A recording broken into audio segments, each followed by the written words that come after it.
It's Tuesday, August 8th. This is the CBC Morning Report. I'm Tisha Hines. Good morning.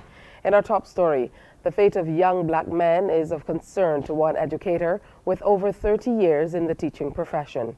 Barbadian Dr. Anton Reese, president of the West Kentucky Community and Technical College in the United States, believes young men need all the encouragement they can get.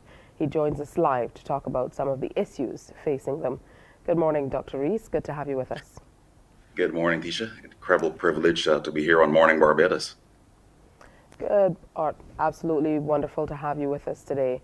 What are your views, first of all, on what's happening with young men here in Barbados? And we're seeing a lot of it across the Caribbean region and indeed across the world. Well, as you pointed out, yes, the challenges with young men who become disengaged, get involved, unfortunately, in just deviant behavior, taken away from society, is a global phenomena. At its core, I would suggest that there's the African adage that goes, "It takes a village to raise a child."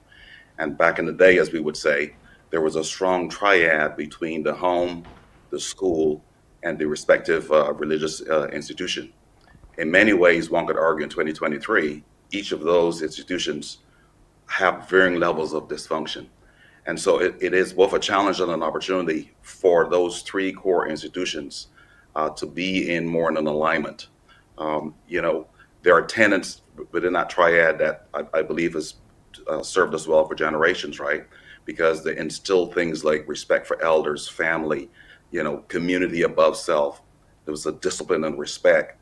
As a matter of fact, back in the day, you were deeply associated with the family name, and the number one goal was not to bring shame to it.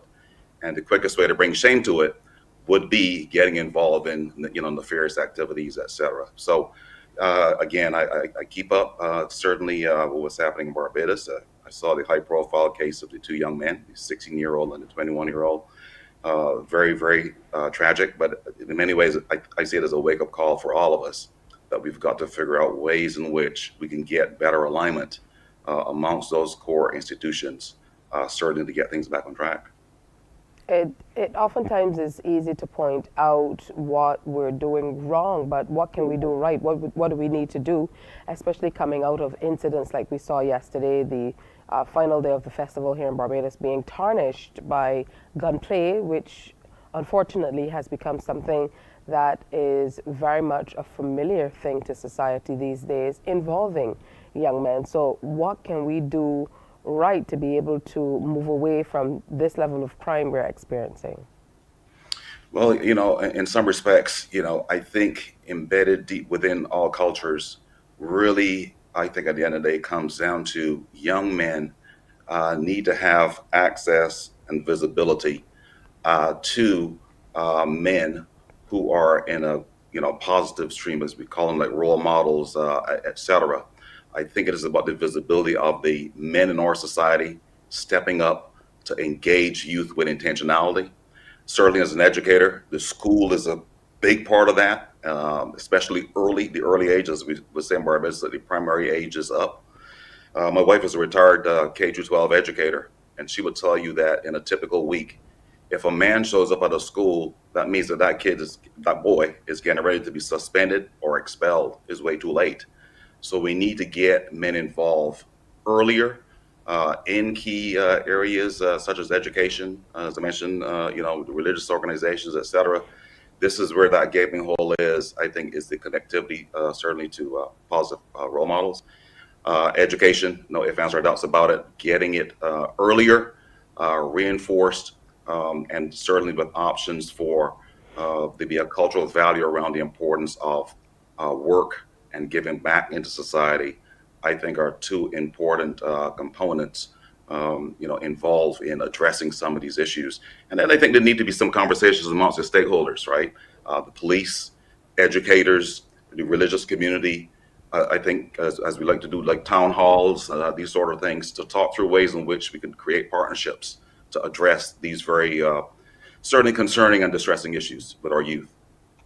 It certainly is interesting that you talked about education and men showing up when it seemingly is too late, because our society is a little different in that at the point of delivery, so to speak, education is pretty much free from nursery to the tertiary level, if that's what you want. So do you believe that enough young men here are taking advantage of the free educational opportunities that are being offered as compared to generations past who understood that social mobility depended on how they did in school? So I would probably respond in this way. So certainly free access to education is huge. There's a noted author here in the U.S., Jawaza Kanjufu, that talks about if you follow the enthusiasm level of young men in the early grades, right, 8, 9, 10, 11. For me, there's a lot of excitement and passion really towards education. As you shift more then into that middle school, 11 to 13 range, you see this dramatic shift. And so I think that the access is important. Certainly it is there, but I think it is your reinforcements and thinking of programs that would include, a variety of things, right? After school mentorship programs. We have programs here like 100 Black Men. Um, you know, there are ways in which partnerships with schools, getting connected with youth is important. I'm also a real big believer that youth need to see themselves. Sometimes if you see it, you can achieve it. And so I think that the business community, getting engaged in the school system and providing pipelines and opportunities of exposing these youngsters to different careers, do some summer programs, internships, those sort of things, so that they can follow that there's a tangible connection between the education and the job opportunities, career-wise, beginning early. All right, I want to thank you so much. We definitely want to encourage you to reconnect with us at another time to continue this discussion. Thank you so much, Dr. Anton Reese, President of the West Kentucky Community and Technical College in the United States. Thanks for your time. Thank you so much for this opportunity. Absolutely. Coming up on the CBC Morning Report, China replaced humans with artificial intelligence to sell products online.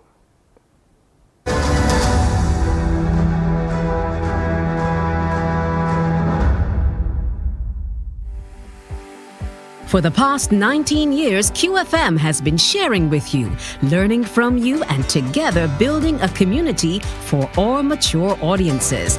That's why we say Q is good for you. To our Q family, we say thank you for staying connected to Q 100.7 FM. QFM is a station of the Caribbean Broadcasting Corporation. CBC, celebrating 60, connecting Barbadian communities. While you go about your business, we go about our business, and that is gathering the news. Stay up to date at CBC News Barbados on Facebook, Instagram, and Twitter. Get news update on radio throughout the day. And join us for the CBC News Night at 7 every night. CBC News team is on the job and bringing you the news. There is a saying, you can find a Bajan anywhere. Are you a Bajan living abroad? Or do you know of one who has migrated to another country? Well, we at Mornin Barbados would love to have you or them on our Bajan Afar segment. Share your amazing stories, experiences, and how you have adapted to a new culture. Send us an email to morninbarbados@cbc.vb.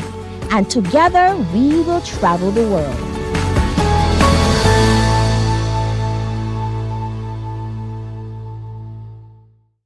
Enjoy movies, soaps, drama, comedy, inspiration, education, music, and more. You get it all when you get MCTV, because MCTV gives you more. Some ask, what makes Barbados so special? We at Mornin Barbados say it's you, our exceptional youth. You are talented, resilient, and inspirational. You are the epitome of the Barbadian spirit, testing the boundaries of your creativity. If you are an entrepreneur, artist, baker, designer, author,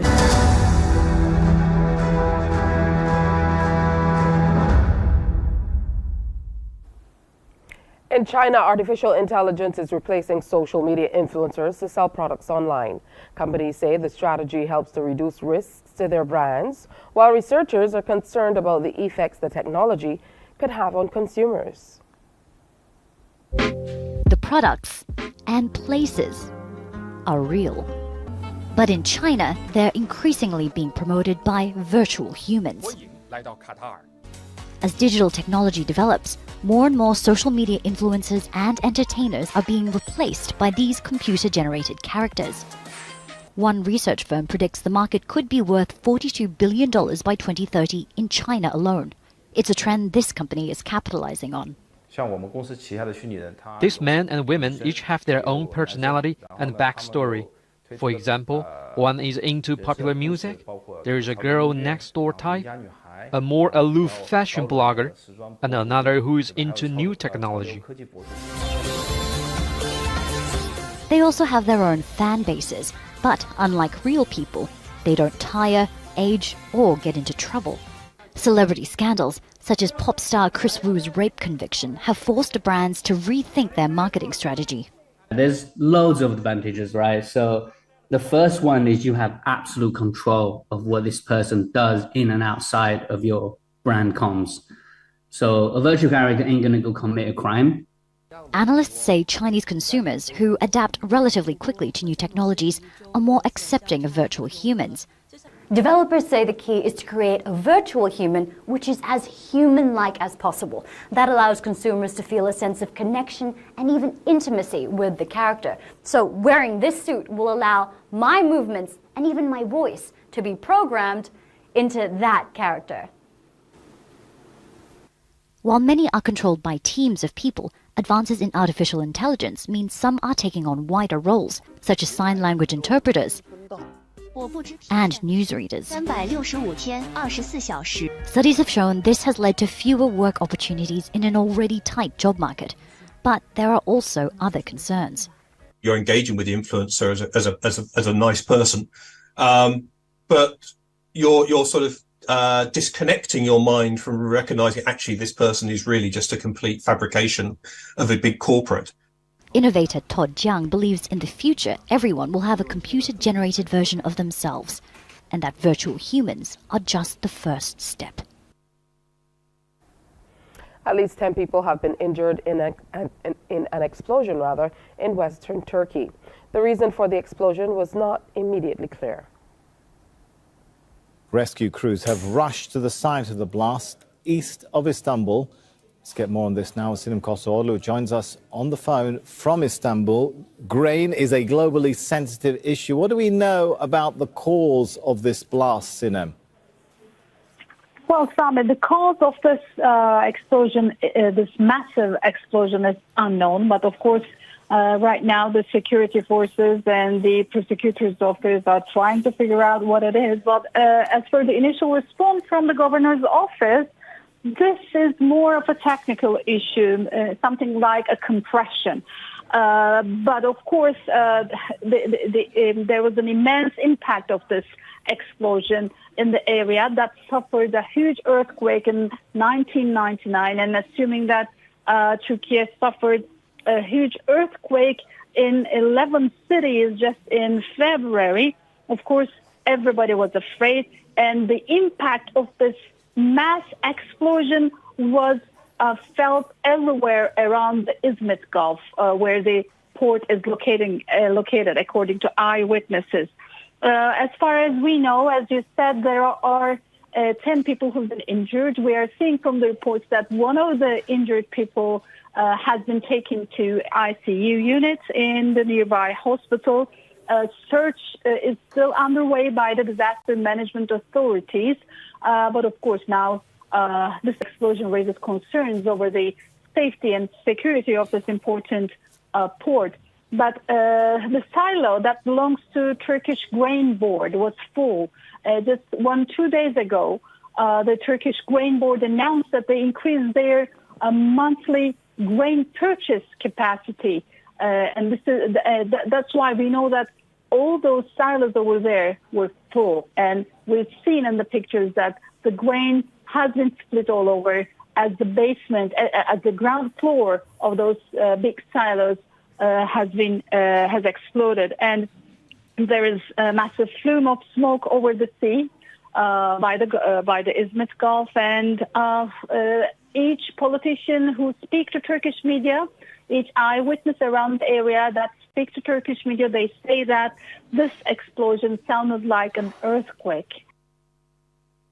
It's time now to preview what's coming up on Morning Barbados. Well, today we're talking marriage in the next chapter. We're also going to give you some highlights from Cropover 2023. Mental health-wise, we're talking to Supreme Counseling for Personal Development about mental health generally. And we're also going to tell you about the National Youth Hotline. Plus, conversation on CARICOM is back today. Lots to talk about with that. And there's a Barbados versus USA karaoke competition coming up. We'll tell you how you can be a part of that. But next, we have more news, sports, and weather. So stay with us.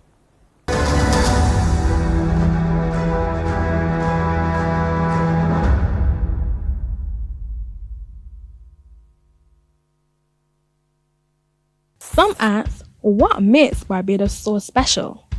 The facts say Morning Barbados reaches an audience of over 50,000 and Newsnight reaches over 56,000. It's simple. When you advertise, you're getting your message to over 50,000 of your potential customers. Make the call to CBC Sales Department today and watch your business grow. Contact us at 467-5559 or email marketing@cbc.bb.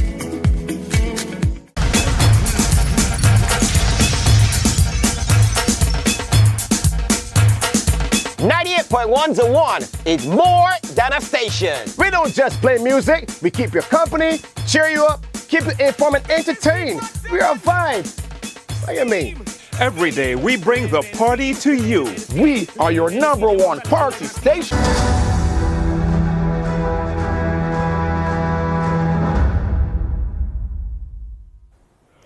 Well, Cropover 2023 returned to its old route yesterday with the movement slowed amid heavy showers. CBC's Wendy Burke tells us that while the bands took longer to reach Spring Garden, there was no shortage of merriment. It was a long day for most revelers, with the first band reaching Spring Garden after 3 p.m. But nonetheless, they all had a rollicking time. The road was busy with the Bajan Yankees, locals, and ministers alike. We caught up with Senator Lisa Cummins, Minister of Energy, who was also slowed by the rain. It's been pouring rain, so half my backpack is off, but this is my amazing designer, Lauren Austin. I'm on the road with Aura this year, and we are just excited to be back outside. We also found Senator Patricia Paris with her Togetherness charity organization, who had a cabana along the route.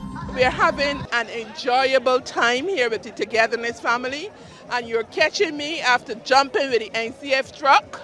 It's really, really good. We're enjoying it, and it's good to be outside in full force after the last time I was part of Cropover was in 2019, so I'm having a really, really good time.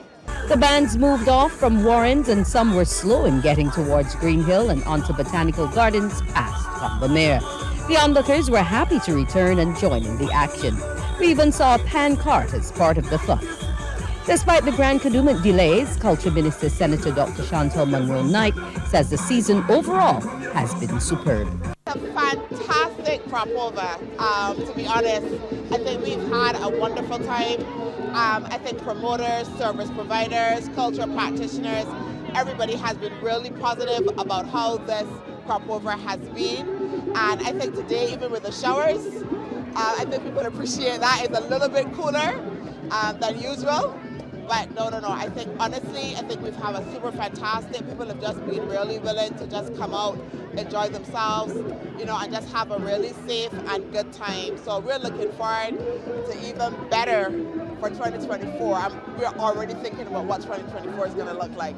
Given the time taken to get on the highway, we will have to wait until tomorrow to know how the bands fared before the judges. Wendy Burke, CBC News. Well, one of the reported positive elements of this year's festival is the local skills that have been used to create some of the grand Kadooment costumes. It comes amid concerns that the design aspect may be losing some of its creativity. CBC's Sean Farrell is on that. Contact Band hit the road this year with about 300 revelers, and leader Anthony Lane tells us his biggest achievement is the local talent that went into its production. I'm so proud that our Barbadian people can do this type of job, and the costumes were produced at a very high level, as you can see. They look great. They're very well made, and they are standing up to the test of time so far. Betty West has been in Grand Kadooment for over 30 years. She's encouraged by the interest in her band, Soca in the Mass. I listen, although I'm this age, to a younger person, and I would like to have some more heritage band in. I find our culture is dying a little bit when it comes to mass, but you cannot be angry with the young people because it's all about earning money. You know, I'm for the love of it, although I would like to get rich. I'm with you, so more of the party you're saying, but you created a nice balance. Well, the thing is, I realized to cater for the public, you have to keep up with the trend. So what I've done, I've fused old mass with new mass. It's the end of the road for Trevor Chase's outrage. He's been reflecting on his 36 years in Cropover. He's been joined by his two daughters.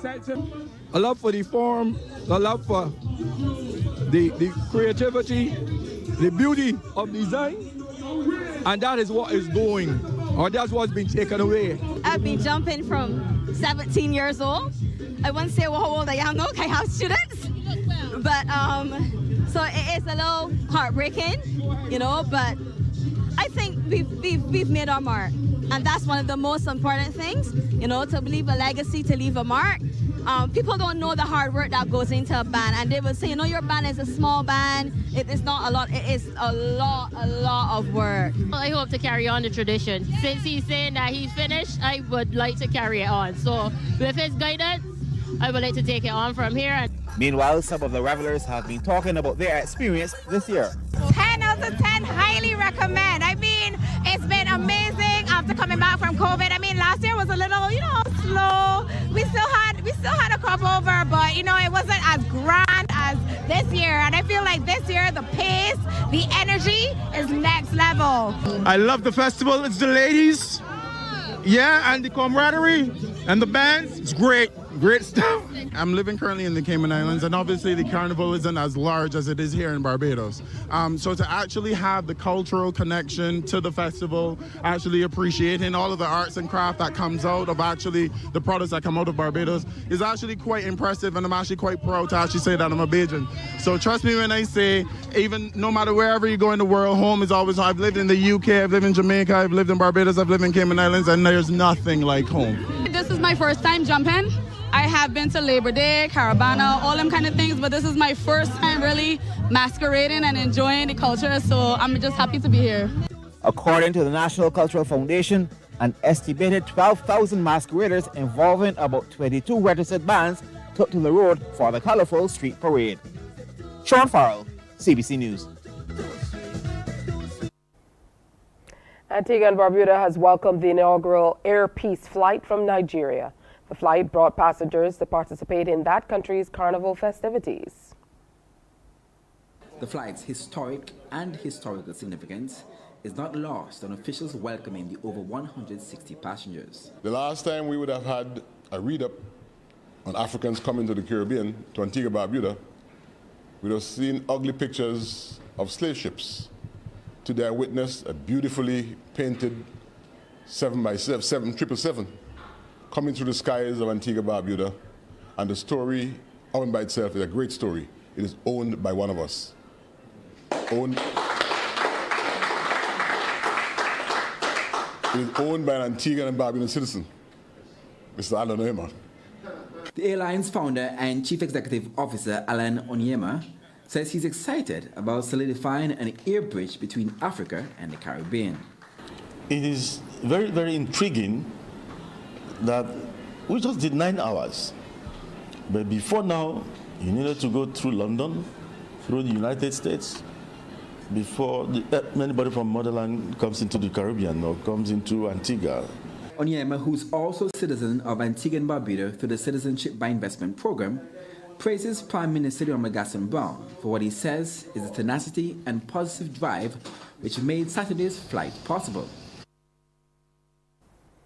Time now for sports. West Indies, 2 up with 3 T20 internationals remaining, have the chance to win their first series of 2 or more matches against India in any format since 2016.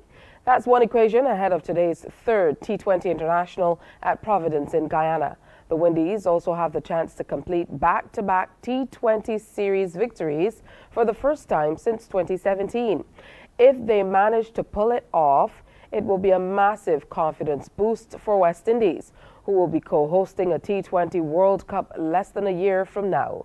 Players of the match from the second T20 yesterday, Nicholas Pooran, is quietly optimistic, opting not to comment directly on the possibility of winning the series tomorrow, while acknowledging the pressure the Windies are under to win. We've been under pressure since we've played T20 cricket, since we've won that last 2 World Cups.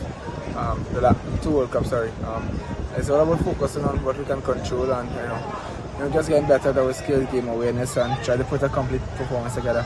I know how gutted you guys are. Things aren't going well in all formats of the game, but to come and get a series win against India, what would it mean, especially for the fans as well? When we do win the series, then I could comment on that. At the moment, we haven't won anything yet, and it's all about recovering, coming back here Tuesday and putting on a performance and winning the game. Pooran, who is now the Windies' leading run scorer in T20s versus India, says he knows the other batters on the team also want to perform, and he expects them to.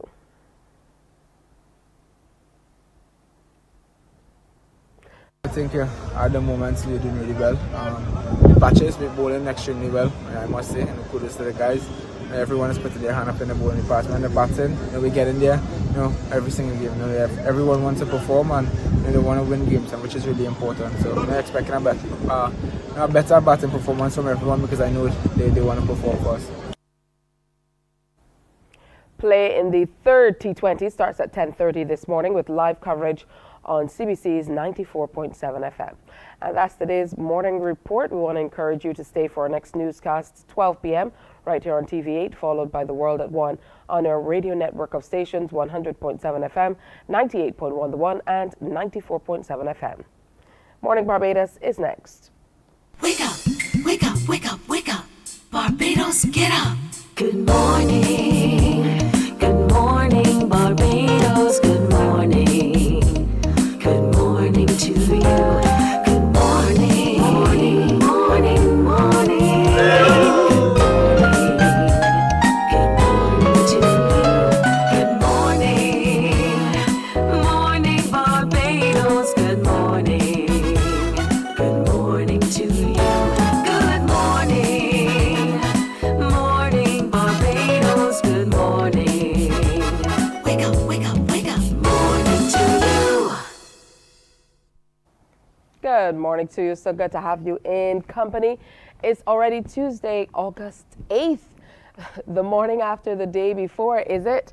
We had a fantastic time over the weekend as the curtain came down on the 2023 Cropover season. How about that?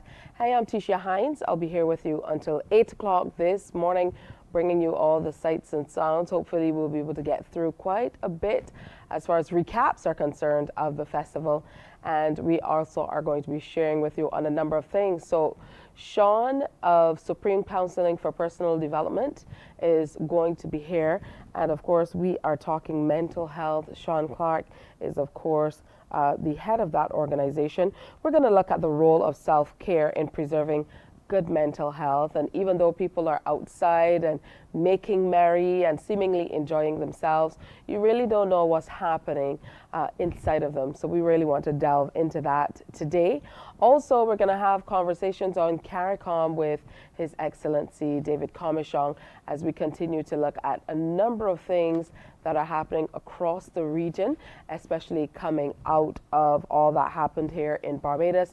You'd know that the 31st of July marked CARICOM Day for us here in Barbados with a one-off holiday holiday and a mega concert that saw acts from across the region performing here in Barbados.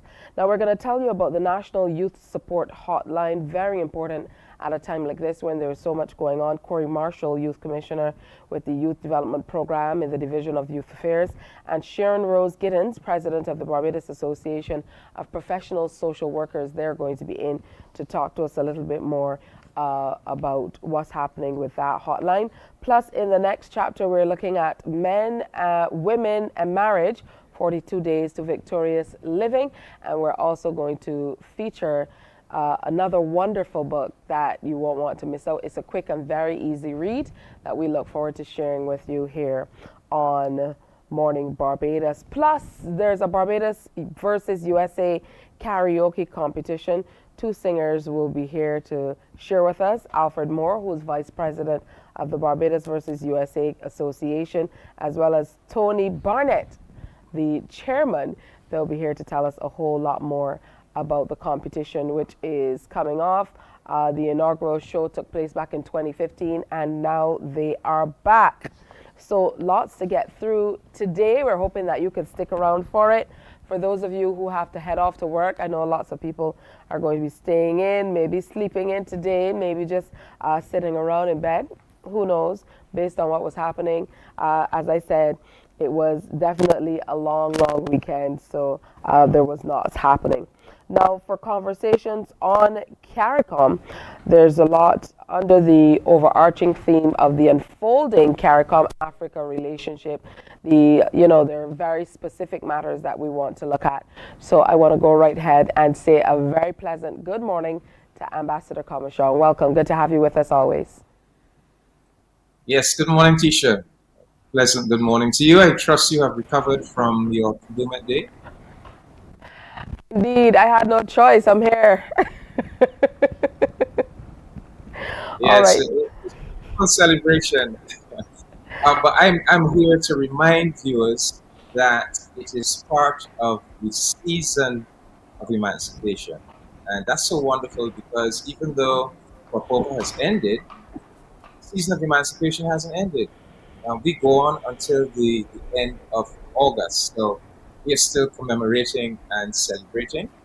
And a big part of the season of emancipation this year has been manifestations of that unfolding relationship between Barbados and CARICOM and the continent of Africa. So, for example, over the past, 10 days, we've had the African Union mounting a major reparations study tour to CARICOM, centered right here in Barbados.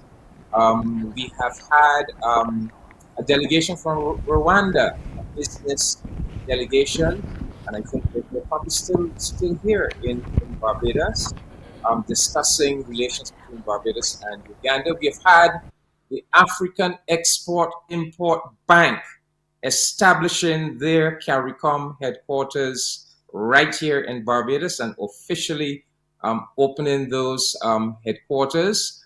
We had, for our emancipation lecture this year, we actually had a conversation. Chief Olusegun Obasanjo, former president of Nigeria, former Prime Minister of Jamaica, P.J. Patterson, Prime Minister Ralph Gonsalves, Prime Minister Motley. That was powerful because that conversation laid out all that we need to do, Africa and CARICOM together, in the present and the future. And of course, we had that wonderful CARICOM holiday and that wonderful celebration, that celebratory concert. So this has been a really meaningful and impactful season of emancipation thus far. And I just want Barbadians to be aware of, how rapidly we, both in Barbados and in the Caribbean community, are moving in terms of building that relationship with the African continent and with the African Union. So our government is really pushing the envelope. really moving very rapidly. And it is important, that there not be a gap between what the government is doing and where the people are. So it is very important that we share this information, we have these conversations, so that we are all in sync. Union Reparations Study Tour. There certainly is a lot that we can talk about, and there's a lot for us to be positive about as well. So what are some of the areas based on the discussions had and what have been done during that study tour that we're working toward in the very near future? I'm so glad you raised that. I want to bring to the attention of Barbadians that Time, no less than Time magazine, recently had a cover story about reparations in Barbados. Slavery reparations are coming. A historic global movement gains power in Barbados. I found it so amazing that the Barbadian press did not pick up on this story. But here is Time magazine actually saying that Barbados is at the center of the worldwide reparations movement. And if you had any doubts about that, well, the African Union is telling you so as well, because they arranged a major African delegation full of African ambassadors, officials of the African Economic, Social and Cultural Council, the African Judges and Jurists Forum, and they came to Caribbean community to be better informed, to learn, to hear from us, to discuss with us what our reparations journey has been thus far. And they decided, well, if they're coming to the Caribbean community, the country that they have to come to is actually Barbados. And not only did they come, but they then arranged to bring in the major personnel from CARICOM into Barbados to be part of those discussions. So people like Sir Hilary Beckles, people like Dr. Hilary Brown of the CARICOM Secretariat, our representatives on the UN Permanent Forum for People of African Descent. So we had a week of very fulsome discussions. Out of those discussions, I think some very concrete things are going to happen. Well, first of all, it is cementing the fact that from here onwards, the African Union is going to be collaborating with CARICOM on the international reparations campaign. But also, very importantly, we had a session where we looked at possible legal strategies for taking forward the reparations movement. And I think we haven't looked at this seriously enough before. And so now we are exploring the International Court of Justice, the treaty bodies, looking at the International Convention on the Elimination of All Forms of Racial Discrimination. So I think the study tour has created a foundation for a much deeper collaboration going forward between the African Union and CARICOM in pursuing reparations. And all of this was kind of concretized at the conversation between the three legends, Obasanjo, Patterson, and Gonzalez. Particularly, Prime Minister Gonzalez gave a very meaningful definition of reparations. He said, reparations is about repairing the historical legacies of underdevelopment that are directly linked to native genocide and African enslavement. Let me repeat that, because I think Prime Minister Gonzalez has put, has hit the nail on the head. Reparations is about repairing the historical legacies of underdevelopment that are directly linked to what was inflicted upon us, our ancestors, native genocide and African enslavement. And then Chief Obasanjo made the point that at the heart of the relationship between Africa and the Caribbean must be the twin issues of emancipation and reparations. And he is calling upon all Black countries to celebrate emancipation and to make reparations an intrinsic part of the emancipation celebration. And he further made a call for us to collaborate on doing a historical textbook that will become standard right across all of our educational systems in Caribbean, Africa, in our universities, but a text that concisely tells the story of the transatlantic slave trade, of slavery, of the efforts to abolish it, of the triumph of emancipation, and then out of that history of the reparations campaign. And he's very clear that all of our people, we should know this story. We should teach it in our education system, and that will help to bind us together, Africa and the Caribbean. So, Tisha, it is really looking good. Of course, Barbados has laid a groundwork for all of this when we set up that embassy in Ghana, that embassy in Kenya, and we have that honorary consulate in Rwanda. African Exim Bank is going to be a big piece of the puzzle because they have now come to the Caribbean. They are a multi-billion-dollar African institution.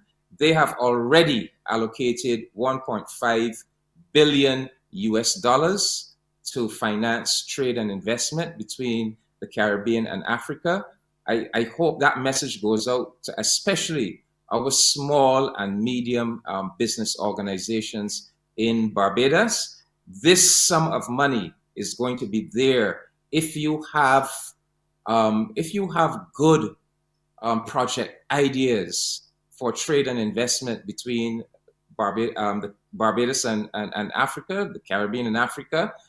That sum of money will be there, made available as credit to finance those kinds of projects. And we in Barbados, in a sense, we have an advantage because the bank is physically located right here in Barbados. The bank is also going to be working with us on establishing that direct airline linkage between the Caribbean and Africa.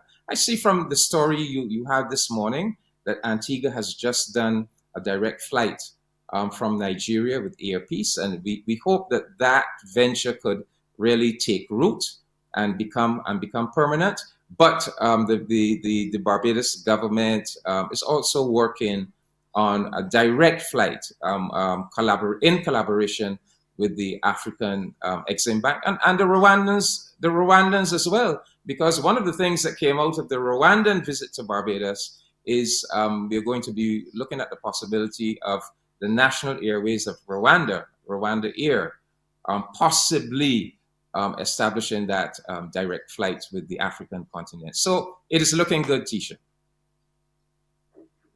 Definitely some good news, and we can definitely see that we're moving in a positive direction in the areas of increased investment and trade and transfer of knowledge and all of that wonderful stuff that goes along with having institutions like the bank set up here in Barbados, but to benefit CARICOM, of course. So I want to thank you so much for being a part of the show this morning. Always good to have you on. Very, very informative as always. And we certainly will look forward to another conversation with you on CARICOM in another week or so. Thank you, Tisha. Enjoy the rest of your day. And you, thank you so much. Coming up, we're talking with Sean Clark of Supreme Counseling for Personal Development. We're going to take a look at all the ways that you need to involve yourself in self-care to ensure that you are taking care of your holistic self. That's next. Morning, morning, morning. Good morning. Good morning to you. From the beautiful shores of the gem of the Caribbean, Barbados, home of the amazing Harrison's Cave, the tantalizing Oystins Bay Garden, our historic garrison, the indigenous road tennis, and the friendliest people in the world. We are 94.7 FM, the ultimate Bajan experience. We enjoy a game of dominoes and singing karaoke. I just love cruise. When you love me. relax and have a drink and listen to some nice music. It's something different. It's spectacular. It's fabulous. You know, it's a different feeling altogether.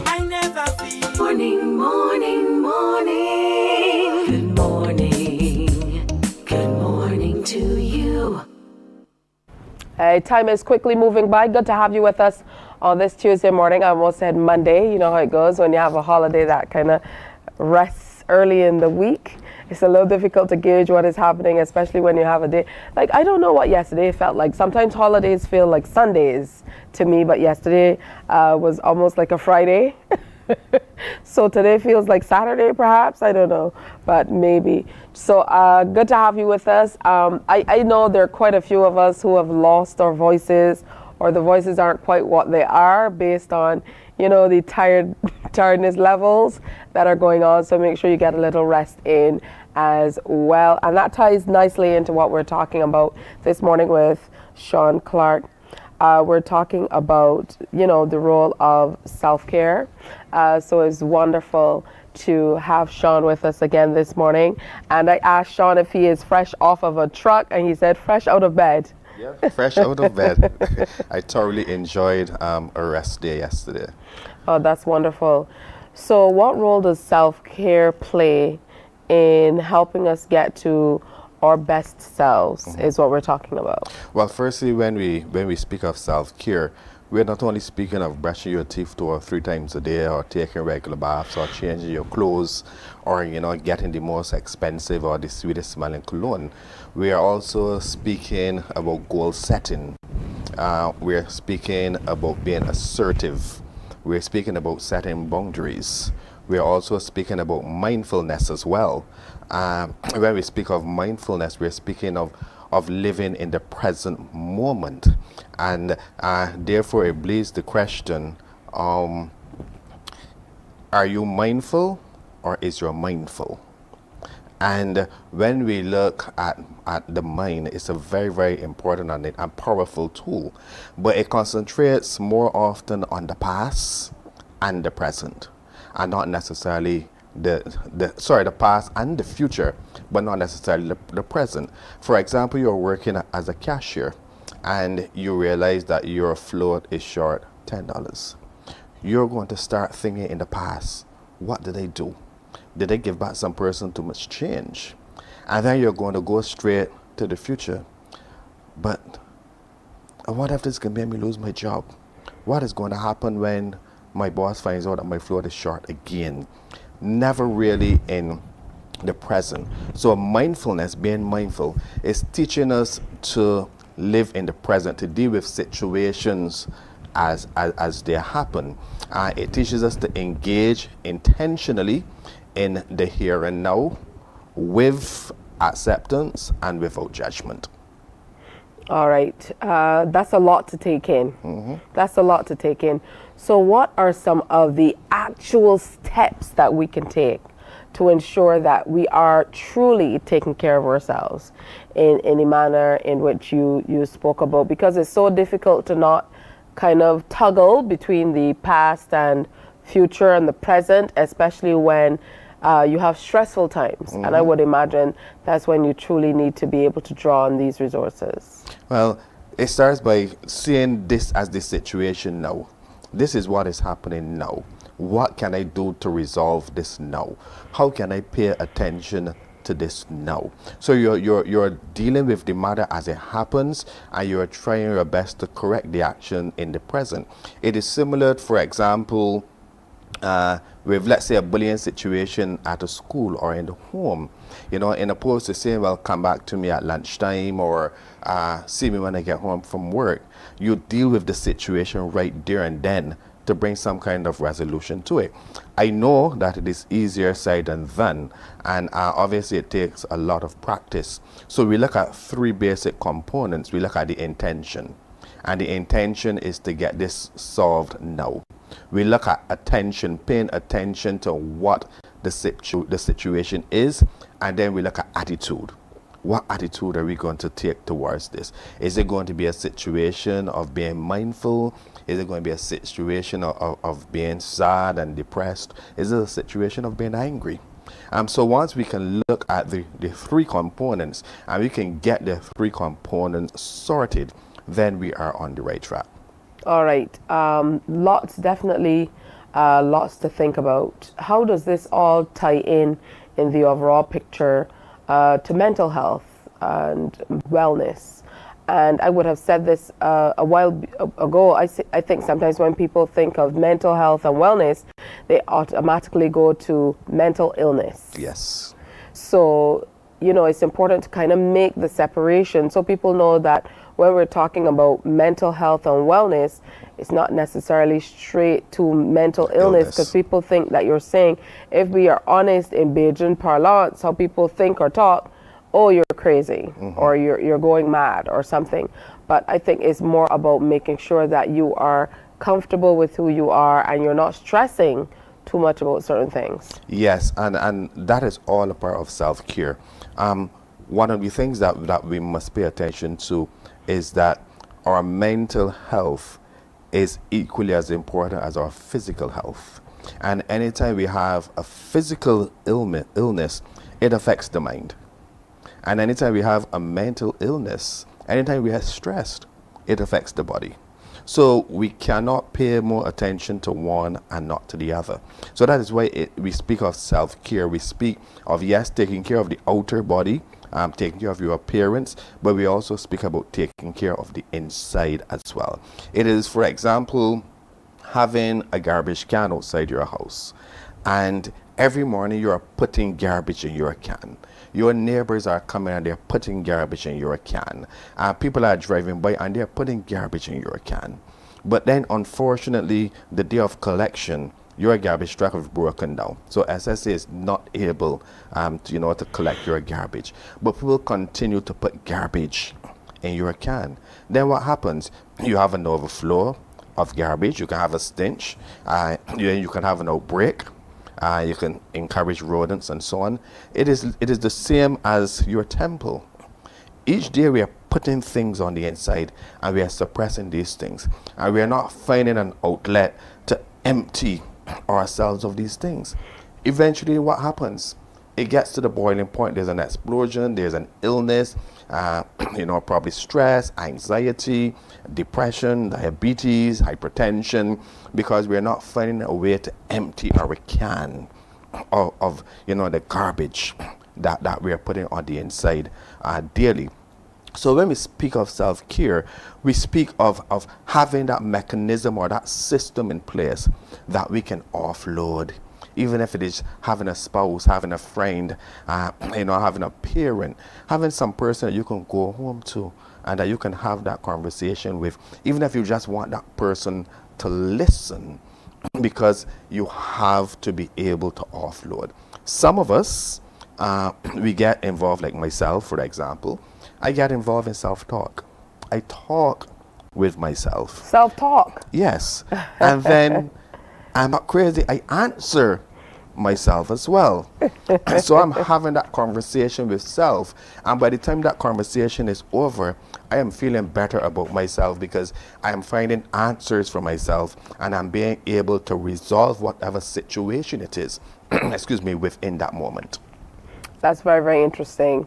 To be able to talk to yourself in the way that you talk about, because people often say if you talk to yourself and then answer, then there might be challenges, but definitely very interesting way to look at it. How do we take care of the people around us who might not be as conscious about self-care as we would like them to be? A lot of the times we can see our loved ones spiraling when it comes to maybe working too hard or having personal challenges. It can be difficult to intervene and really help, especially when it is needed. We have to develop a culture of talking with our loved ones, knowing our loved ones, and not just saying, oh, I know she or I know she. I mean, really taking the time out to get to know your loved ones. It means having regular conversations with the person so that you know when something is wrong. Sometimes you're sitting and you may be having lunch with your son or your daughter, and you say, how are you doing? Oh, mommy, I am okay. Daddy, I'm well. But then you can say, no, I know you. You're not well. Something is up. Do you want to talk about it? You're not forcing the person to have that conversation. But you're saying to that person whenever you are ready.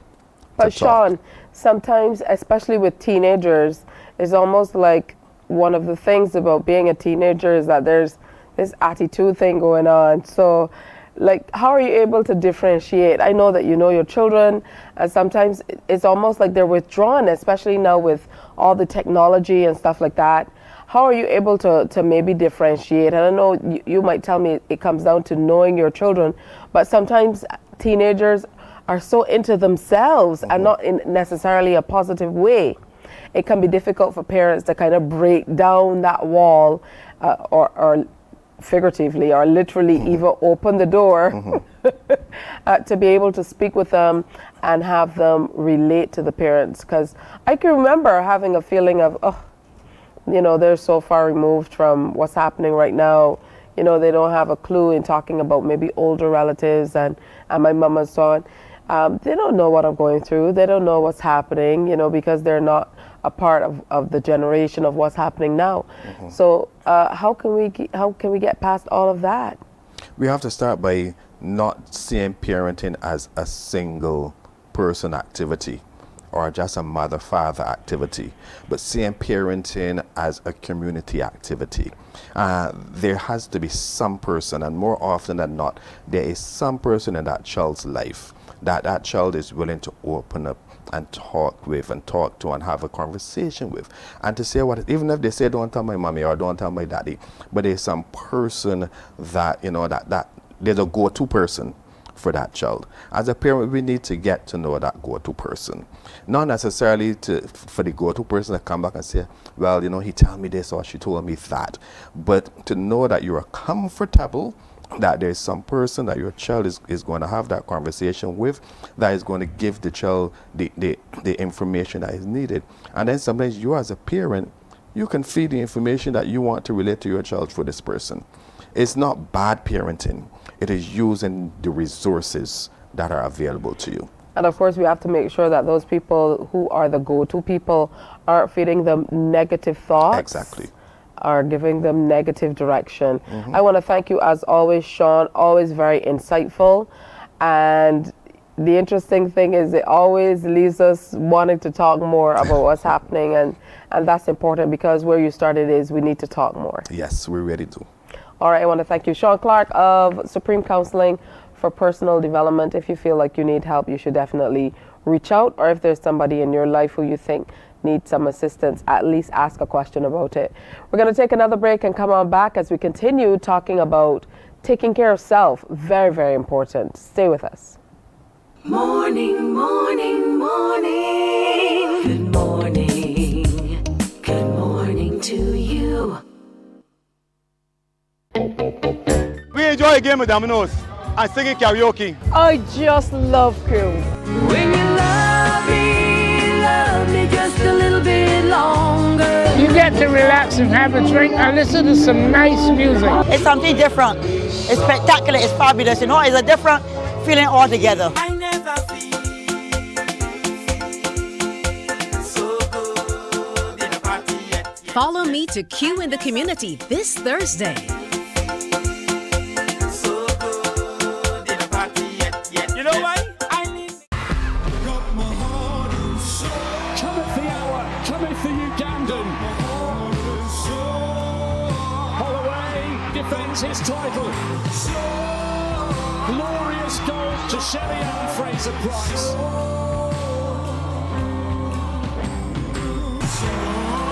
With the heart of an American lion, Lyles has roared back to the top.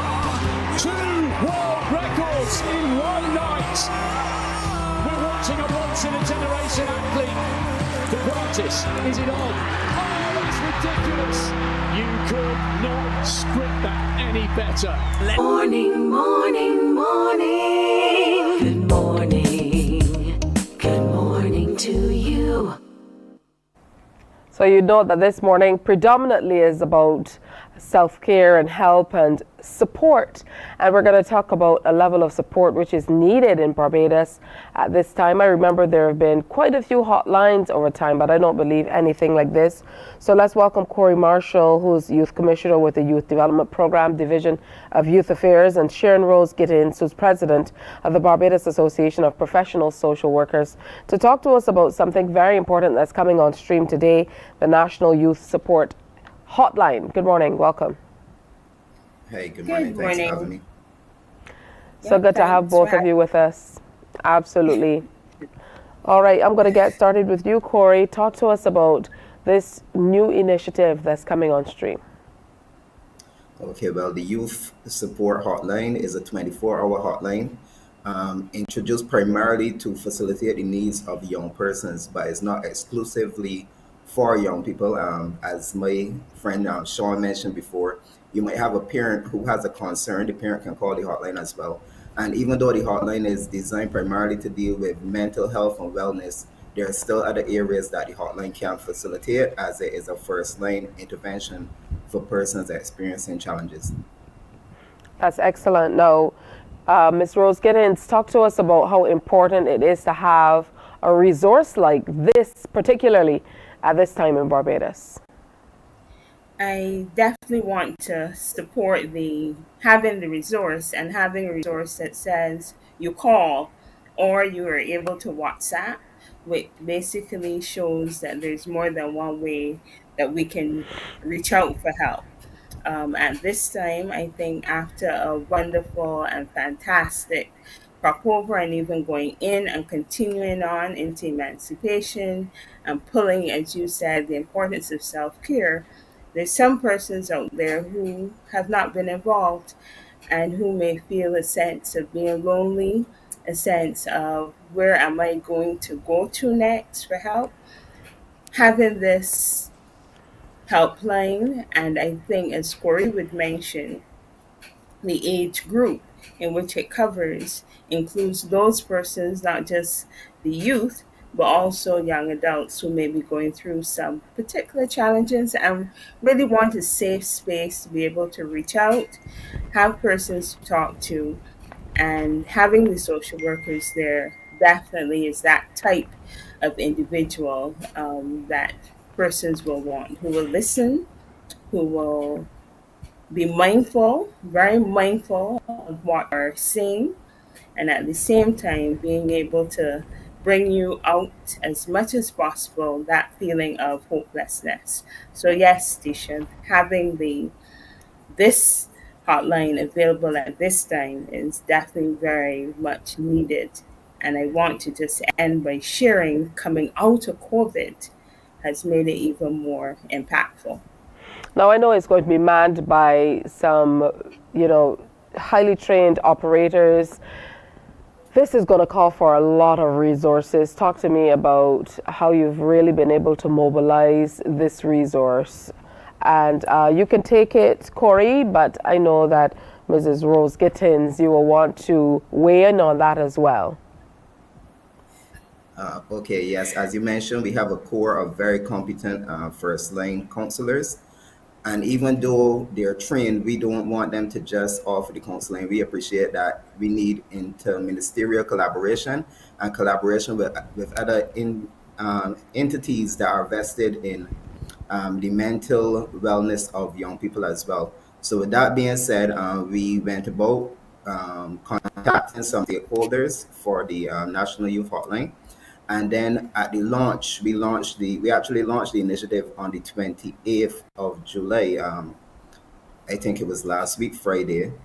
And one of the key areas of the launch was the signing of an MOU with the stakeholders. I don't want to mention the stakeholders this morning, but we have a core of stakeholders within the social security net of Barbados that are partnering with us to lend support for the initiative. So in the case that the counselors, the operators might not have all of the information, there's a referral system, a relay system, where we fast track and expedite the process, where we refer these persons to the relevant agencies. So that's why the collaboration with not only the Social Workers Association, but with some other key stakeholders in the social security net is very important to this initiative. Absolutely. I'm going to defer directly to you, Ms. Rose Gittins. And just to avoid any comments that I keep getting, my name is actually Sharon Rose. Gittins is the added name. So Sharon Rose first name, Gittins surname. I think linking these social workers is such a meaningful resource because within the association we have a diverse group of social workers in practice, which means you have a social worker who deals with different client populations, but more so they're knowledgeable of what Barbados has to offer. And in some cases, because we're also tied to the International Federation of Social Work, then that is another resource that we can link to. So once a person calls, and remember, we have a code of ethics that respects individuals, that speaks of highly of confidentiality.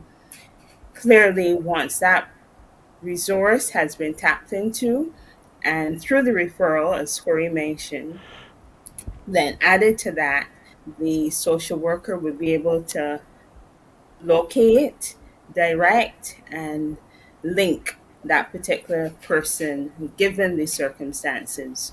So it's really wonderful to know that they have asked us, the social workers, to come on board, because you may think one social worker, but that one social worker really knows how to network, how to advocate, and how to strengthen the resources within the hotline. All right, let's get into the details of how people can really participate in this. Let's recap when it's launched, how people can, where they can call, how they can get that help that they need. Corey. Yes, we actually launched the 28th of July, but obviously the quality support aspect, we wanted to make sure that everything was up and running and fully functional. So we're going to start today at 8:30. So the lines will be open from 8:30. You can reach us at 539-HELP or 539-4357. We want that name to, the number, to resonate with persons in Barbados, similar to how we had the Samaritans back in the day, 429-9999. So let me repeat the number, 539-HELP or 539-4357.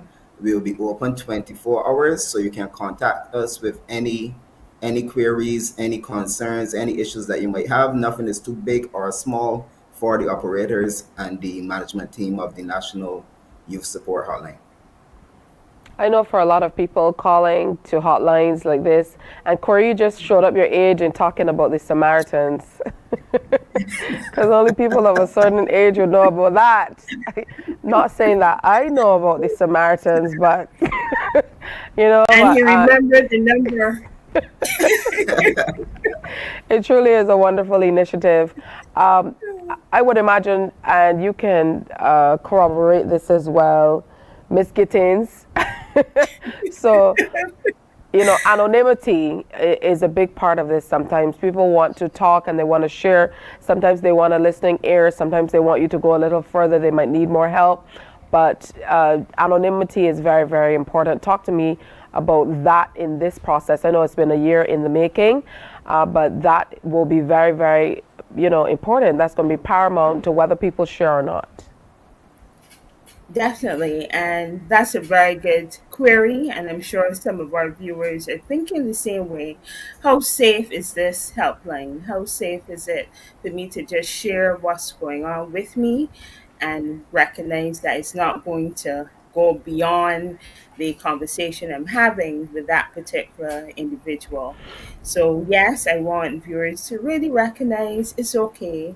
We will not be asking you to give your name. We will not ask you to give, and Corey can also weigh in on this in terms of the call, because once it's referred to us, then that's not what we will be doing unless you have consented for that. We're not going to, and we want you to feel safe, even as relates to the particular situation that you're sharing, there are only times in which, as social workers, we can breach that confidentiality, and those are areas of suicide or self harm, or even any aspect of where you have said to us you are going to cause harm to somebody else. So there are those particular areas where we can and will say to you that we need to break and breach the confidentiality. But generally, it is fine. You can share, be comfortable sharing, and knowing that the person who is listening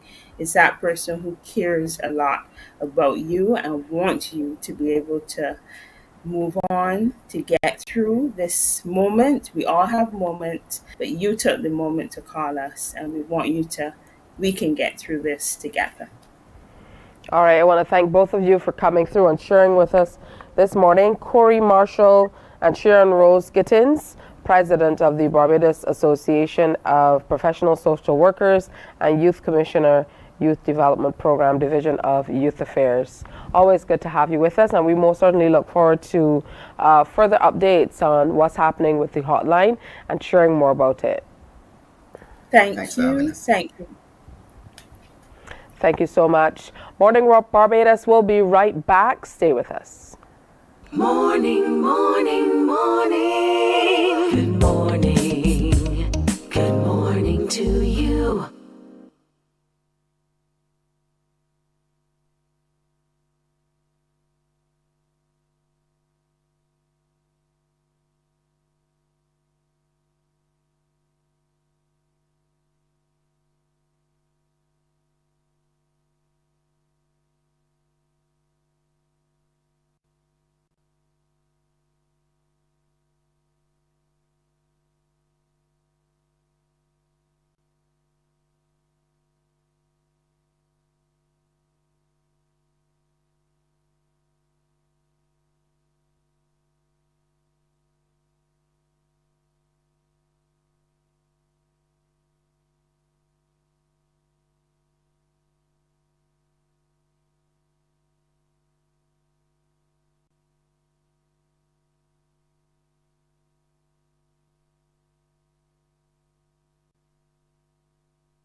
Morning, morning, morning. Good morning. Good morning to you. It's not often that we have a husband and wife team coming on Morning Barbados together, sharing about works they've done together and helping to move us to another place. But here we are on this beautiful Tuesday morning with Nathaniel and Carolyn Carrington, who co-authored Men, Women, Marriage, 42 Days to Victorious Living. Good morning and thanks for coming. Good morning. Thank you for having us. Absolutely. Yes. I'm going to start with the lady. Yes. Talk to us about the authoring of this book, the co-authoring of this book, the exodus really. How did all of it start coming together? It all started coming together. Reverend Carrington here, always have been a writer, but would mostly write manuscripts and not go to publish. Within, I think, a few years ago, he was writing, and I'm like, this time I think you really need to publish this book. The masses need to hear about what you have to say. Obviously, as a reverend, he would always preach, but I was like, sometimes people need a little text to read. So the book went into being after that. When the book started out, it started out with why wouldn't my marriage work? And then after that, when we look at it as the, myself, I'm a first editor. When I looked at it, I was like, I probably would not read that one, but if it says men, women, marriage, I would definitely read that because it's giving something for everyone. It's giving something for the men, women, and then when they get together in their union, it looked at their marriage as a whole together. All right, to follow on to what Mrs. Carrington shared with us, talk to us about the process with you, what was happening at that time that brought this information to the fore. I think one of the main things that was happening with me is that I was looking around my community and realizing that marriages weren't working. I also began to realize that the marriage was there was a lot of excitement building up to the wedding day. But after the wedding, I realized there was no excitement. Most marriages fell apart, whether you were Christian or non-Christian, regardless, marriages weren't working. So that's the reason why I felt it was important to write a book. Now, I see that both of you are ordained ministers. So what difference does that make, or did that make, in the information you shared and the way that you shared it? I think one of the main things is that as traditional believers, being ordained ministers, our fundamental belief really is built on the Bible. So therefore, we see marriage through that lens. We see answers and solutions to problems through the lens of the Bible. So that's one of the reasons why, as ordained ministers, the influence is really biblical. What are some of the major issues that you deal with in the book that you see coming to the fore, whether it is, I would imagine, through counseling, one-on-one, or with couples, or what have you, in your ministries that you've dealt with in this book that people will be able to relate to? Believe it or not, some of the issues that we recognize with individuals that both men and women didn't take time to understand themselves before they covenanted with their significant other. So most of the issues would be he did this, she did this, but it would never be what did I do to contribute to the issue. Communication, it's a huge one. Never talking to each other, but talking at each other, and never trying to resolve issues. So it was communications and the individuals not knowing themselves. All right, so let's delve into the pages of the book. You know, specifically through the book, because outside of people who love to read, you probably won't find a whole lot of couples walking through a bookstore and saying, okay, let's find a book on trying to help us with the marriage. So what are some of the areas that, you know, we could kind of coerce people into looking into the pages, getting into this book, so that they can truly help their relationship? Well, one of the main things is that after the wedding, you find that finances come to play, because usually the wedding day is glamorous, but afterwards the bills. And therefore sometimes couples are not prepared to collaborate together to use their resources to pay for the expenses that have accumulated during the wedding. Also to expectations. There are so many expectations, and one of the problems is that our expectations are based on our upbringing, our environment, or usually our favorite movie or favorite sitcom. So when you go into the marriage, you're expecting your spouse to act in that manner, behave in that manner, have the right shape, the right structure. Everything is supposed to play into your expectations. The problem is that that doesn't happen. So what the book does, the book causes you to have the right conversations that will lead to productive outcomes, rather than having conversations that are influenced by fairy tales or old wife tales. The book guides you through conversation that leads you to a healthy marriage and gives you a positive outcome. All right, talk to me about the level of collaboration on the book. I know you talked about the Reverend coming up with some stuff, and you saying, okay, this title will work, you know, as the ladies often do, say, let me just nice this up for you. But talk about the level of collaboration between you two in terms of, you know, getting it out, maybe editing, you know, revising not only words, but words throughout the process. I'll give a leadway before my wife jumped in. Without my wife, I couldn't write this book, because it's men, women, and marriage. The problem is that sometimes books are written by the opposite sex, and they believe they cornered the market on the relationship. You might feel you're, you know, ordained reverend or whatever, you've attended counseling sessions, but the reality is there isn't one paragraph in this book that my wife hasn't reviewed and sent me back to the room, the drawing board, and say to me, it needs to be written. Not with notes.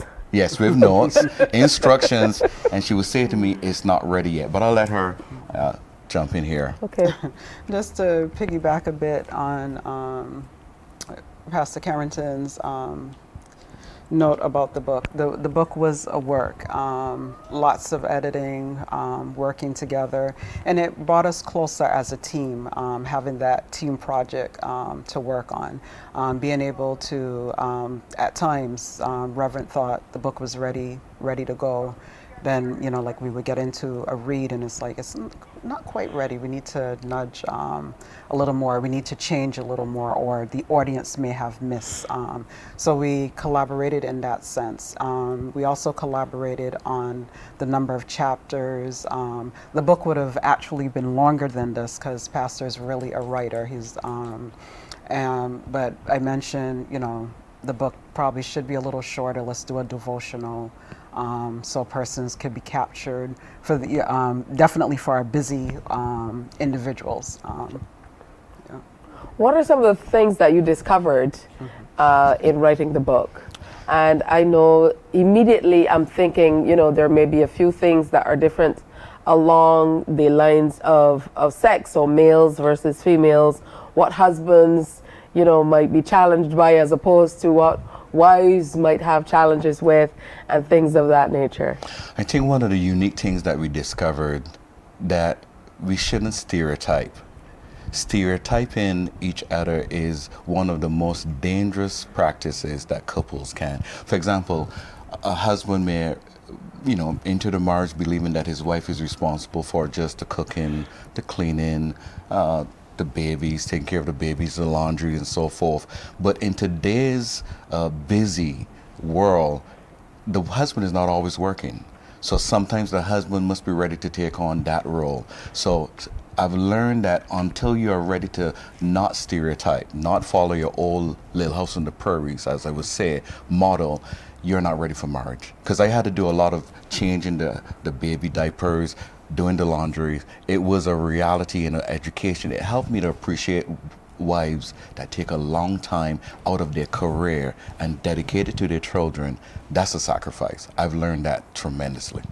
All right, good stuff. Yeah. For myself, what I've learned throughout the years, even throughout our marriage, even before the book, is more collaborating and working together. It doesn't make a difference if a task needs to be done. If you're the individual to do it, step up and do it.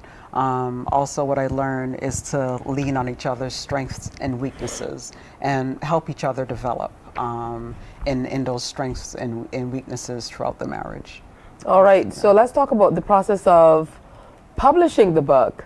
It's one thing to write it, but you said, Mrs. Carrington, that there came a point where you said, okay, you need to get this out. Other people need to see this and be able to draw on the resources herein. So what was the publishing process like? For some people these days, it has strictly changed a great deal, but for you? Well, economically speaking, we took the one that cost less, but we did engage an editor to make sure that the language met standards, certain standards. However, we used Amazon publications to actually publish the book, and then we used a number of other distributions to, whether it was ebook or whether it was paperback or hardcover. So we used we did most of the publication on our own, except for the editing. We engage a professional to do that. All right. Would you say that there are any specific people who you've targeted with this in terms of age? I know it differs, you know, the time that you've been together, because sometimes once people are still in the honeymoon period, they're thinking, oh, they don't mean us in this book. So, you know, in that regard. I think we've kept it fairly real, let's put it that way. So we're targeting young individuals who are not even thinking about marriages yet, but trying to understand themselves, trying to get a preview into relationship. Because again, the problem is no one really has a bad marriage. It's just the fact they're not prepared for the reality of marriage. Again, we've done a lot of, you know, the Mills and Booms and back in my era, the fairy tales, the movies, the happily ever after. The problem is that when you have all of that in your mind, you are not prepared for marriage. So I would say to the young a young individual who is even courting, in a relationship, married or unmarried, it would be a good thing to read this book so that when you're ready to make a more serious commitment, you have an idea of the challenges involved in. And one of the other things I would say to you is one of the most dangerous, and I added this particular chapter, was basically self-fulfilling prophecies. Usually people go into a marriage and they usually start out, you're not like my mother, you should be like my mother, or you should be like my father, and you're not doing this right. Words have power in relationships, so if you start with negative words, you've already destroyed your marriage. All right, I want to thank you both for coming in. I'm thoroughly intrigued, and even more intrigued by, your words.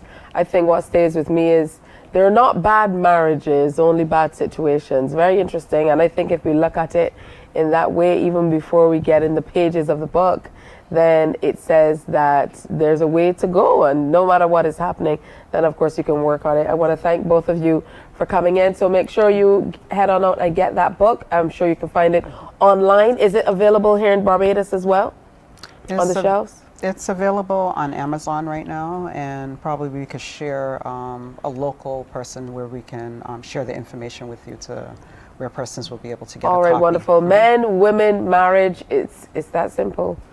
All right, so again, thank you for sharing with us. Thank you for having us. Hey, another break. We're talking about self-care all day today. I mean, in all respects. So stay with us. More is to come.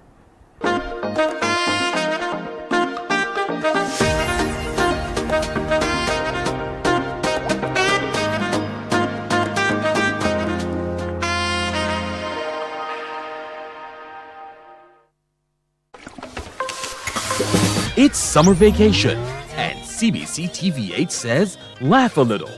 Your mid-mornings have now included some family-friendly, side-splitting series like The Partridge Family, Benson, and Designing Women. TV not to be missed this vacation. Weekdays from 10 a.m. on CBC TV8.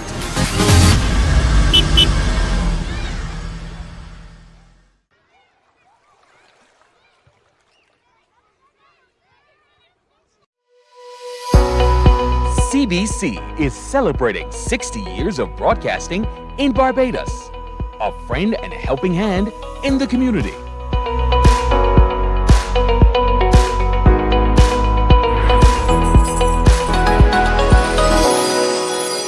CBC, connecting Barbadian communities.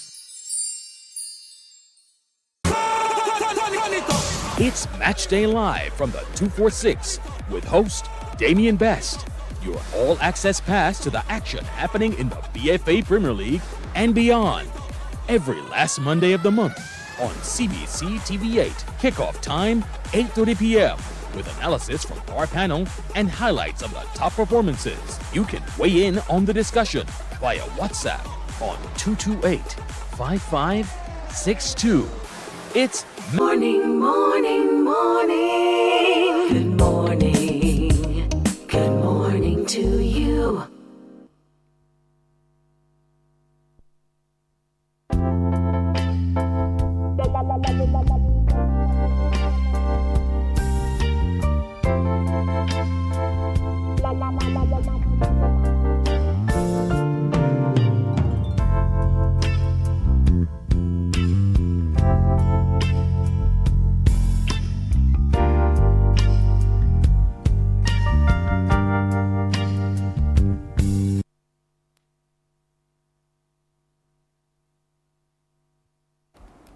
All right, we're getting ready for a performance. Lots of excitement. So while we get ready for that, let's get you going with some introductions. Now, of course, the lady you are seeing on your screen, let me go ahead and introduce her to you. Her name is Letitia, the Songbird Coates, and she's going to be a part of a competition that we're going to tell you about pretty shortly. So let's take it back and see if we can get things going with her. She's going to perform with us for us this morning.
All right, good stuff.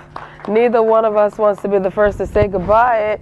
I don't know, I think it's a really good song coming off of the interview we just had, talking about that book. But let me welcome Alfred Moore, who is Vice President of the Barbados versus USA Karaoke Competition, and Anthony Barnett, who's Chairman of that association. Good to have you gentlemen with us this morning. Good morning, nice to be here. All right, good stuff. So, Mr. Barnett, tell me a little bit about this competition that's coming up. Okay, so basically what we have 6 singers that I have bought from New York, 3 males and 3 females, and they will be competing against Barbados' best karaoke singers here. Also 3 males and 3 females. And that event is supposed to happen on Friday, August the 11th, which is coming up shortly at 7 p.m. at St. Leonard's Secondary School, where I went to school when I was here back in the 70s. Wow. Yes. All right, so tell me how the Barbados team, how are we shaping up, man? Well, we in good form. We in good form. Yeah, this Anthony bring this competition in 2015. It was on board from 2015. Mm-hmm. We had it 2015, 16, 19, and now we're having it here. We share lists, he share lists, but I think this one going to be very interesting this year. I feel so. All right, so how did you go about selecting the people who are going to be a part of the competition? And then you can go right into how the competition works. I know for us it might be a straightforward thinking, oh, maybe karaoke, but you know, I know karaoke, it can be quite intricate. Yes, so basically what we did back in the United States, we had singers from all different states that was involved, and we put the word out there, and they all came out to perform. We had preliminaries. We started with preliminaries, then we moved on to the semifinals. So obviously we were eliminating people as we went forward. And then we had our big grand finals, which was held in New York. And we were able to select 6 singers out of 12 for the finals. And it's not really an easy task when you have singers, trying to get singers to come in and be in the limelight and to perform in front of an audience. But however, we were able to do it. It's not the first time we have done this. And this is our 4th time doing it. And Alfred Moore here, my buddy, my good friend here. And we have one body of an organization, and it's called the Tony Burnett's International Karaoke. And there's a reason why the international is in there, is because I not only want this to be Barbados versus the USA, but I also want to have Canada and England and various different countries involved, so we can bring a big international karaoke right here in beautiful Barbados. All right, grand finals Friday, August 11th, 7 o'clock at St. Leonard's Secondary School. It's going to be a good time. People in Barbados love karaoke. All right, so I think without further ado, it's time for us to jump into the next performer. And I believe the next performer is going to be representing Barbados for BIN. 246. I know a little bit about karaoke USA. Because we know that. We had a karaoke competition here in Barbados back in the day that I produced called Carry Your Own Key. Yes. So I know Barbadians truly love karaoke. Tell me about how you selected the Barbadians who will be representing. Well, we went to different bars. I went to different bars, and we have preliminaries. And this year was the hardest time for me for all the years, because there's so much good singers in Barbados. But the thing is that you have so much singers at the finals, and they just had to pick 3 men and 3 women. It was that hard. But I think I select it, but not song choice. Don't care how good you can sing song choice, is it? So I think that for the song choice that these singers they have, I think I pick the best 6 for right now. I can agree. I recognize this name, Matthew Williams, who is one of the 3 who will be representing for Barbados. Letitia is a tough act to follow, but I'm sure Matthew is up to the time. So let's head on over and listen in. It's the Barbados versus USA karaoke competition coming up in another few days. Here's another taste of what you can expect.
morning, morning, morning. Good morning.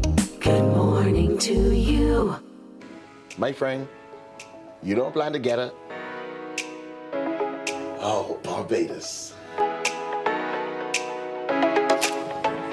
Hey, I'm KB Clean. Join me 6 a.m. until 10 a.m. right here at 94.7, the best and ultimate Bajan experience. My show is called Bajan to the Bone. Don't miss it, Bajan to the Bone. Weekdays right here and only here on 94.7.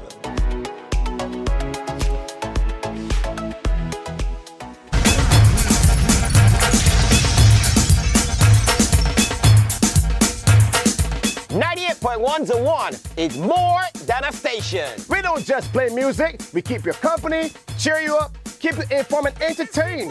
We are a vibe. What do you mean? Every day we bring the party to you. We are your #1 party station. We love playing music for our listeners. And we're committed to working with our clients and advertisers to make sure that you get the attention that you deserve. 98.1 The One. Celebrating 18 and still your #1 party station.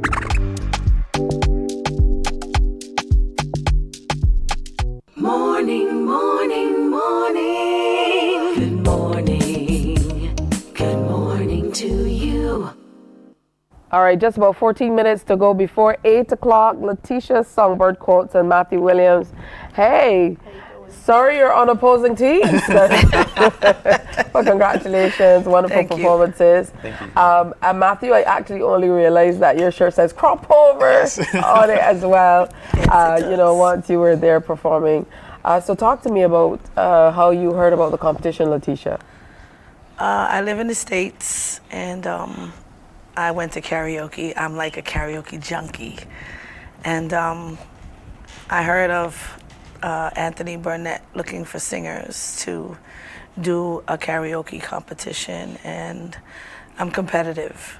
So I entered in 2015, and it was amazing. All right, what are you looking forward to most, Matthew? Well, I'm just looking forward to the actual finals night, the performances, because I know we have some amazing singers. Even though, you know, people think karaoke, but karaoke in Barbados is very different. But we do have a lot of amazing talent here, and it's going to be a really good show. So I'm actually looking forward to competing with the other contestants as well. All right, you already have the songs down packet would imagine, getting ready, because this is a big deal. I mean, Barbados versus USA. There's no way USA can run out of here with this title. Miss Coates, I'm sorry. Well, the first year I did, the second and third year I came in second place. I'm not mad at that, but this year you have to come for me. You gotta come strong, because over the years I have lost my parents, so I have a lot of emotion inside, and I'm looking forward to Friday. Very much so. Be careful, Matthew. I see the side eye. Be careful, Matthew. But we're not competing. We're not competing against each other. It's 6 men and 6 women. So it's 5 more women. It's 3 women from the States and 3 women from Barbados. And so it's men versus men and women versus women? Yes. All right. It's going to be a showdown that you don't want to miss. Somebody says Songbird Coast always wins every competition she enters. I saw that comment a little bit earlier on the screen. Thank you. Is that your sister that you put up to watch Mornin Barbados and put that on the screen? One of your fans? No, it's only one me. There's only one Songbird in the whole world. All right, I want to congratulate you. Most certainly look forward to it. But I think that's probably one of your fans or a relative getting in there and sharing. But I'm his fan. Yeah, because he can sing. I saw you on the side watching him perform. Yeah. So, wonderful stuff. And of course, you had a good time during Cropover as well, thanks to the BTMI and working toward, kind of pairing the two, karaoke and Cropover as well. Was this your first Cropover? No. I could tell. This is like my 5th Cropover. I can't wait till next year. All right, and I don't have to ask you, Matthew. Oh, I'm local. I'm here, so yeah. I know. All right, so make sure you come on out on Friday. It's at the St. Leonard's boys' schools, 7 o'clock, and see these amazing singers competing for bragging rights for Barbados and a whole lot more. Hear me, note I said bragging rights for Barbados. So thank both of you for coming in. And of course, we also have to say much thanks to Mr. Anthony Burnett, chairman of the Barbados versus USA Association, Karaoke Association, and Alfred Moore, who's been doing the groundwork here in Barbados. We're going to take another break. And when we come back, a book that shares on a very interesting analogy of 3 houses. Stay with us. Morning, morning, morning. Good morning. Good morning to you.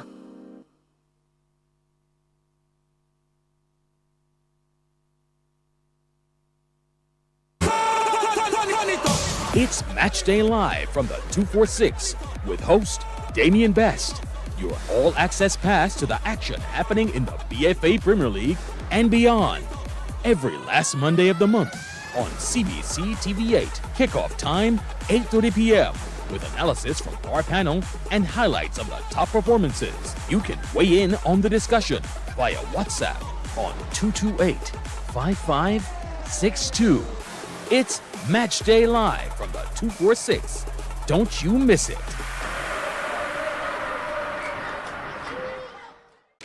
My friend, you don't plan to get it.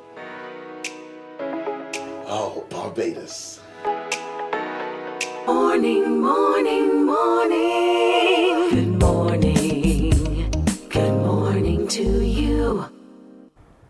Hey, we're joined now by Major Carrie Waterman, who is the author of The House in the Middle. It's a Caribbean short story, and it's a very, very interesting book. Good to have you with us, Major. Thank you so much. Good morning.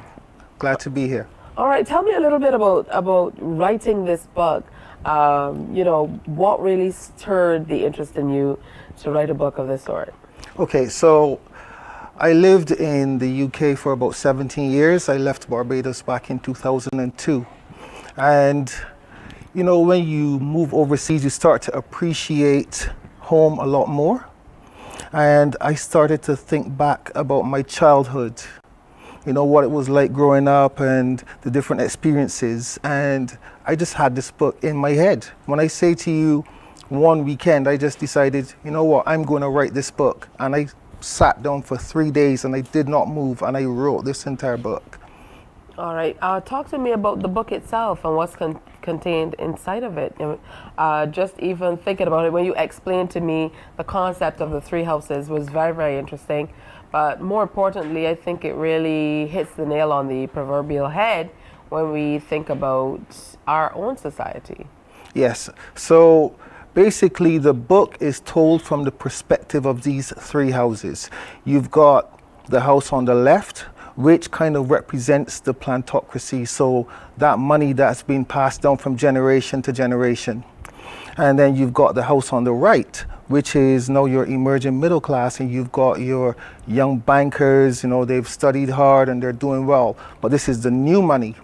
And then you've got the house in the middle. This is your typical chattel house, extended family, so you've got lots of people living in the household. The matriarch is poor. She was, a maid for the rich people living up the street. And it just tells the different stories of these 3 houses. And the funny thing about it is that whilst normally you have persons from that old money and persons from the new money, and they wouldn't normally gel, when they've got a common purpose, then they'll come together, and their purpose is to almost gentrify the area, so they want to get rid of the house in the middle. All right, very interesting stuff. What are you hoping that people take away from this book, when they get in between the pages? Well, one of the things that we have in Barbados, and it's quite taboo, is racism. However, my book tries to highlight the fact that it's not about racism. In most cases, it is classism, and people tend to get it confused. But from my experiences, and this is living in England and being here, more often than not, people come together because of a common interest or a similar background, and it's not necessarily because of color. It is more so your social background. All right. What part did your background, I know you have a very strong military background, what part did that background play in getting you to this place where you wanted to share, or the experiences that you had through the years? Well, like I said, when you're in the military, and especially when I was at military school, you have a lot of time to think. And I remember when I was out in the field in Wales, we were dug in the trenches. And I was thinking about home. And I started to appreciate what we have here so much more. I mean, I had a brilliant time in England. I enjoyed my job. I went over to the police, became a detective. I had an awesome time. But nothing can replace living here. And I lived in the house in the middle. You know, I grew up there. My formative years were in the house in the middle. So I know what it is to have my uncles and aunts around, my grandmother, and you cannot replace that. And I think that helped me to become the person I am today, because you develop that intestinal fortitude as well, and nothing can break you, because after understanding what it is to have to share, sometimes you've got to rough it. And when you then come across the hardships overseas, you think, I can do this easily. All right, so it seems quite autobiographical in a manner of speaking. Maybe some of the influences as well that went into writing the book. Did that make it that much more difficult? Well, I'd say it helped it to flow, because I could pull on my personal experiences. But I guess, you know, you're also thinking, when I write this, I don't want to offend anyone, but I need for this story to be out there. I think it's a story worth telling. And I loved writing it, and I'm really proud of the end result. All right, like I said, it's an easy read. You know, talk to me about the publishing of it, the process. You know, outside of the 3 days and getting it down on paper, how were you then able to get it in a book and get it out? Okay, so I was having a conversation with a friend of mine, Sean Walcott, and she actually said to me, you know, we've got a friend in England who does publishing, and she's really good. And her name is Monica Ribeiro. And I reached out to her, and she immediately, you know, she knew what it was I was looking for. When I told her what I wanted the front of the book to look like, she was like, okay. She went and spoke to her artist, and he came back with a concept, and I was like, that is it. It was not cheap, but for me, it was a labor of love. It was not about making money out of this. It was having that story, that legacy for, you know, my kids and for my family to say, look, this is what Daddy has done. This is what Uncle Carrie has done. All right. So is this the first and maybe last, or, you know, have you been bitten by the writing bug, and maybe we can expect some more from you in future? Well, I've actually started to write my memoirs. So honestly, I've had a really varied time. When I grew up, I moved to England. Like I said, I joined the army, then I joined the police, and I just wanted to tell the stories of what it was like moving to England, almost like your new Windrush generation, and talking about the experiences and whatnot, and then what it was like coming back home. So yeah, I think that's going to be powerful. All right, so very interesting stuff. Tell us where we can find the book so that we can get between these pages. All right, so it's on Amazon. So both UK, US, you can just type in The House in the Middle, or type my name in, Carrie Waterman, and it will come up. And I'm currently speaking to Brighton, so Brighton should be hopefully putting this on their bookshelves. All right, that's excellent stuff, of course. There you have it. It's a Caribbean short story, so it should be pretty interesting. And what I love about books like this is that they often are quite relatable as well. So you can place yourself and determine, you know, which house you fit into, or maybe, you know, you might straddle a house or two, who knows.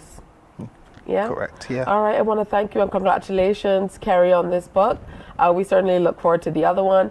And we must have you back to talk about that background, which is, of course, you know, a totally different story, of a different sort from this one.